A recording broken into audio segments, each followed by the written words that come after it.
Ողջույն սիրելի հետևորդներ, ողջույն նրանց, ովքեր հենց հիմա պատահաբար միացան իմ ալիքին ու նայում են իմ տեսանյութը։ Այսօր իմ ալիքում խոհանոցային անկյուն է եւ ես պատրաստում եմ բոլորի սիրած Միկադո թխվածքը։ Միկադոյի պատմությունը նրա անվան հետ կապված մշուշոտ է, բայց կարծում են, որ Միկադո բառը ճապոնական կայսրերի անվանումից է առաջացել, որը նախկինում նշանակել է բառացի թարգմանած կայսր կամ արքայական, եւ Եվրոպայում ընդունված է եղել անունները դնել արևելքին համապատասխան, եւ կարծում են, որ սովետական միություն այն եկել հասել է Ֆրանսիայից կամ Ավստրիայից։ Ինչևէ, նախկին սովետական միությունում, հատկապես Հայաստանում, մեծ ճանաչում ձեռք բերեց այս թխվածքը եւ մինչ օրս Հայաստանում այն պատրաստում են հատուկ առիթների ժամանակ եւս։ Դե ինչ, սկսենք պատրաստել այս հրաշք թխվածքը, որի համար անհրաժեշտ է մեզ ունենալ հետևյալ բաղադրիչները՝ կարագ կակաո, ձու, խտացրած կաթի տեսակներ, շոկոլադ, թթվասեր, բնականաբար ալյուր, շաքարավազ, գդալները ցույց եմ տալիս, որ պետք չէ շատ լցնել, գդալի չափը սրբած պիտի լինի։ Դե սկսեցինք աշխատանքը։ Ես ձեզ առաջարկում եմ ամենահեշտ տարբերակներից մեկը։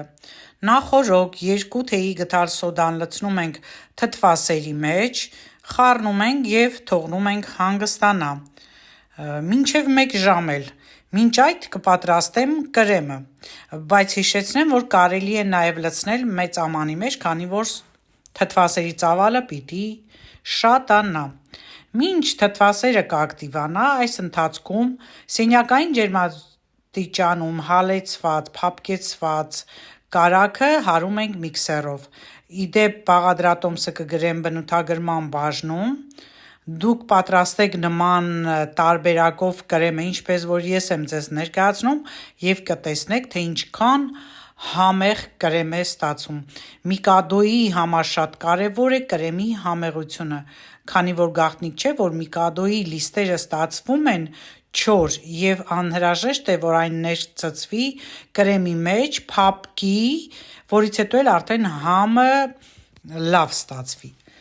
Ուստի այս տարբերակով կրեմը, կարծում եմ, փորձելուց հետո շատերիդ սիրելի կրեմը կդառնա։ Ուրեմն օգտագործեցի եփած խտացրած կաթ եւ արդեն մեկը չեփած։ Եվ արդեն ամանի պատերից քերում ենք չհարված կարագը եւ վերջնական հարում ենք։ Ավելացնում եմ ես հալած շոկոլադ, իդեպ կարելի է նաև կակաո ավելացնել, բայց շոկոլադ եմ ավելացնում, որովհետև այդպես ավելի համեղ է լինում։ Շոկոլադը կարող եք միկրոալիքային վառարանում հալել կամ գոլորշու վրա հալեցնել, որից հետո արդեն լցնել կրեմի մեջ եւ մի լավ էլի միքսերով հարել։ Նման համեղ եւ լավ կրեմ ստանալու համար հետևեք ինչպես եմ ավելացնում խտացրած կաթը մաս-մաս եւ արդեն վերջնական պատերից քերում եմ էլի կարագը, չհարված մասերը, բոլորը միասին խառնում եմ եւ արդեն ստացվում է այս հրաշալի կրեմը, որը կարելի է օգտագործել նաեւ տարբեր թխվածքների համար, հատկապես չոր լիստերի ժամանակ։ Կրեմը դրեցի մի կողմ, հիմա շարունակում եմ խմորի պատրաստման շարունակությունը։ Կարագի վրա ավելացրեցի շաքարավազը, մի լավ խառնելուց հետո արդեն ավելացնում եմ ձվի դեղնուցները, սպիտակուցը չեմ օգտագործում։ Ձվի դեղնուցներն էլի մի լավ հարում եմ եւ արդեն բնականաբար ավելացնելու եմ նաեւ թթվասերը։ Ահա տեսեք, թե ինչ ստացվեց ձուն կարագը շաքարավազը հարելուց հետո։ Ես նման ձևով եմ անում, կակաոն խառնում եմ թթվասերի հետ, որից հետո արդեն երկու մասերը իրար եմ խառնում եւ արդեն պիտի բնականաբար հարեմ էլի հարիչով։ Շատ լավ պիտի հարենք, որպեսզի բոլորը լավ խառնվեն եւ արդեն նույնիսկ փոքրիկ գնդիկներ չմնան կարագից։ Ալյուրը մաղում ենք անպայման թթվածով հագեցնելու նպատակով։ Ես այսօր ցույց եմ տալիս այն բաղադրիչները, որոնք որ ես պատրաստում եմ, քանի որ Ֆրանսիայում միգուցե ապրողներ կան եւ նրանց մոտ հարց է առաջանում, թե ինչ ալյուրով, ինչ կարագով, ինչ բաղադրիչներ եմ օգտագործում։ Ես պատահական ալյուրով եմ այսօր անում, քանի որ մշտապես Միկադոն շատ լավ է ստացվում։ Չափաբաժնում 5-ից 6 բաժակ ալյուր է նախատեսված, բայց գրեթե այդքան ալյուր չի գնում։ Կարծում եմ ալյուրների տեսակները կան Հայաստանում եւ տարբեր երկրներում, կախված դրանից էլի չափաբաժինը տարբեր կլինի, բայց 5 բաժակ ալյուրը լիովին կբավականեցնի։ Ես օգտագործել եմ մի փոքր ավելին։ Կարելի է գնդերը բաժանել 6-ից 8 հատ, ես բաժանել եմ 7 գնդի։ Ահա տեսեք, թե ինչքան փափուկ է ստացվում։ Խմորը փափուկ, ձեռքերին չկպչող պիտի լինի, ճիշտն ասած լավ էլ մշակվում է, լավ էլ գրտնակվում է եւ այս չափի ստացա արդեն գունդը բացելուց հետո, սա էլ ավելացրած ալյուրն եմ ցուցադրում։ Թխելուց հետո ես հավաքելու եմ այս տախտակի վրա, սա էլ պատրաստի կրեմն է։ Հերթականությամբ շարում եմ, կրեմը քսում եմ լավ շատ մեծ չափաբաժնով,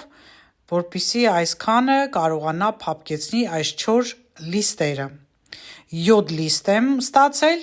եւ հերթականությամբ բնականաբար հարմարեցնում ենք, որպեսզի հարմար եւ հավասար ստացվի մեր Միկադոն, սիրելի հետևորդներ։ Բնականաբար բոլոր շերտերը քսելիս միացնելիս չեմ ցուցադրի, արդեն պարզ է, սակայն ուզում եմ հիշեցնել հատկապես սկսնակներին, որ հետևելով իմ պատրաստման գործընթացին դուք կարող եք առանց վախենալու պատրաստել եւ առաջին անգամից շատ լավ կստացվի ձեզ մոտ այս խմորեղենը։ Տեսեք ինչքան լավ կրեմ եմ ստացել, կարծես թե մուս լինի։ Եվ ամենավերջում արդեն կրեմը քսելուց հետո քերում ենք շոկոլադ եւ վերջ սիրելիներս, այս մշուշոտ պատմությամբ խմորեղենը արդեն պատրաստ է։ Բնականաբար այն պիտի դնենք սառնարան 6-ից 8 ժամ, որից հետո փորձենք կտրել։ Ես տեղավորում եմ նման տարայի մեջ, փակում եմ եւ դնում սառնան, ավելի է փափուկ ստացվում։ Միկադոն շատ համեղ է ստացվում 2-3 օր հետո, երբ որ արդեն խմորի մեջ լավ ներծծվել է կրեմը։ Եվ եթե հանկարծ չոր ստացվի, ապա կտրեք սուր տաք դանակով։ Կարելի է դանակը թրջել, տաք ջրով չորացնել, որից հետո արդեն կտրել։ Միկադոն սովորաբար կտրում են քառակուսի ուղղանկյուն, երբեմն էլ շեղանկյուն, բայց հիմնական տեսքը ահա այսպիսին է։ Հիմա փորձեմ կտրել եւ ձեզ ցույց տամ, թե ինչքան լավ են շերտերը ստացվել, գրեթե կրեմը ներծծված է, չնայած ես շատ երկար ժամանակ չեմ թողել եւ ուզում եմ ձեզ ներկայացնել բոլոր շերտերը, որը որ լավ երևում է։ Իսկ համի մասին, սիրելիներս, խոսելն էլ ավելորդ է։ Այսօր էլ այս շքեղ բաղադրատոմսը ձեզ ներկայացրեցի։ Հուսով եմ բոլորիդ դուր կգա։ Լավ մնացեք սիրելի հետևորդներ, մնացեք ինձ հետ, առողջ եղեք ու երջանիկ, կհանդիպենք։